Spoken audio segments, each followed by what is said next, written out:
What is going on, everybody? It's Brian from Brian Loves Bonsai, and I am back with another video for you today. Today I will be repotting two southern hackberry, Celtis Laevigata. These trees are listed as good from zone 6 to 9, so I'm in 10B, which seems to just reside outside most of the zones of the deciduous trees that I own, but so far I am testing some of these out and they seem to be responding really well. The southern hackberry is a super tough tree from my experience working with them so far, super resilient to conditions, and they do go dormant for a long time, even down here in the extreme heat. So far so good. I will be testing these out over the next couple of years. Either that or getting rid of some of them and sending them a bit further north. But for now, I am just working the trees, gaining my experience with more deciduous material, and continuing to hone my skills. As you can see, the tree on the screen has some pretty nice taper. It's got some nice nabari that enters the root zone, so I actually am really fond of this tree. As you can see in the video, it is completely dormant, which was the case about 2 weeks ago when I filmed this video, but as of now, both of the trees that I repotted in this video are leafing out. Nice bright green foliage, looking really healthy, happy. So timing these things just ready to wake up, just before waking up, and they're really enjoying their repots for sure.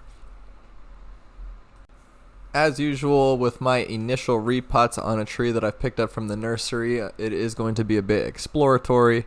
I'm not looking to do too much root work, nothing super extreme other than trying to get it into a specified goal container. I did pick up a couple of these cheaper plastic pots on Amazon. They have some 12-inch, some 15-inch. So I went with a couple of 15-inch plastic round containers.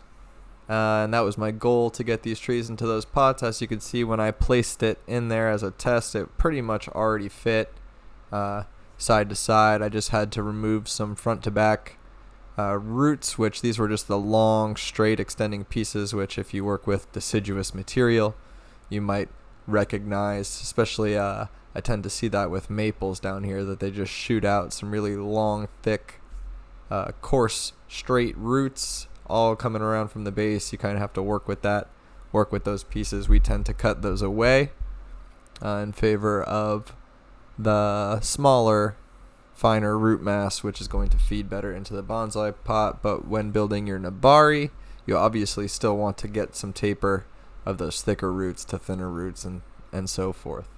But this first repot, again, I'm not too worried about trying to develop anything of that. I'm just looking at the roots, seeing what I have going on with the tree. As you can see, there's a ton of healthy roots on this southern hackberry. That root mass is nearly full with lots of fine root material, and so both of these trees were super healthy, which I was really happy with when I did my exploration. The soil mix that I used on both of these trees is my standard mix. However, I do think that I started to run out of one of the materials towards the end of my repotting sessions. Either this tree or the next one, or both, ends up with much closer to 50-50 lava and pine fines. And I don't think that's going to be an issue at all. These seem to be pretty resilient to different levels of water retention. It's going to be significantly more well draining than it was previously. As you can see, there's that really dense organic, basically potting soil throughout the entire nursery pot that the tree came in. So anything above that is going to be a significant improvement. So I went with 50-50 red lava and pine fines, just to make sure that I was retaining some of that moisture of the tree in the pot. So I'm going to go ahead and let you finish out watching the remainder of this repotting series. I do display both of these trees in 360 degrees at the end of the video, so you can see the tree from all angles. I did try and kind of decide a front, but as always on the first repot, that is hardly set. So I chose something acceptable, and I know that I will be working the front going forward. But again, you can see the tree from all angles at the end of this video. I hope you enjoyed watching, and let me know what you think of the trees. Thanks, and have a wonderful night.